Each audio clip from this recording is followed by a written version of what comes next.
Hello friends, எல்லாரும் tea குடிச்சிட்டிங்களா? என்னடா இந்த நேரம் வந்து இந்த பிள்ளை டீ குடிச்சிட்டான்னு கேட்குதுன்னு தானே நினைக்கிறீங்க. இப்போ இரவு சாப்பாட்டு நேரமும் வந்துட்டுன்னு. சரி இன்றைக்கி நாங்கள் டீ டைமுக்கு என்ன செய்தோம் சொல்லுங்கள்.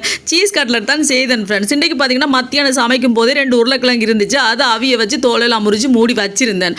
அதோட பார்த்தீங்கன்னு சொன்னால் அன்றைக்கி சீஸ் கொஞ்சம் மீதமாக இருந்துச்சு. நான் செய்தேன் தானே பீஸா கட் மெல்ட் செஞ்சுருந்தேன் தானே, அதில் மொசரல்லா சீஸ் கொஞ்சம் மிச்சமாக இருந்துச்சு. அதையும் எடுத்து சூப்பராக சீஸ் கட்லட் தான் செஞ்சேன். எனக்கு செம்ம டேஸ்ட்டாக இருந்துச்சு ஃப்ரெண்ட்ஸ். எப்படி வந்துச்சு தெரியுமா? அப்படி இருந்துச்சு. அதோட தக்காளி சோஸ் இருந்துச்சு, அதையும் ஊற்றி கொடுத்தாச்சு. இந்தாங்கடா தொட்டு சாப்பிடுங்கட்டு கொடுத்து விட்டாச்சு.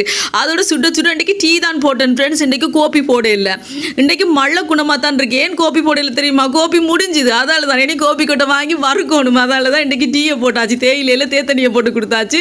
இனி கோப்பி கொட்டை வாங்கி வறுத்து போட்டு தான் அதுக்கப்புறம் கோப்பியை போடணும். ஏன்னா எனக்கு கடை கோப்பி அவ்வளோ செட் ஆகாது, வாங்கி வறுக்கணும். இப்போ நாங்கள் இதை தான் சாப்பிடுவோம். சூப்பராக இருந்துச்சு ஃப்ரெண்ட்ஸ். வீடியோ பிடிச்சிருந்தா மறக்காம சேனலை சப்ஸ்கிரைப் பண்ணுங்கள்.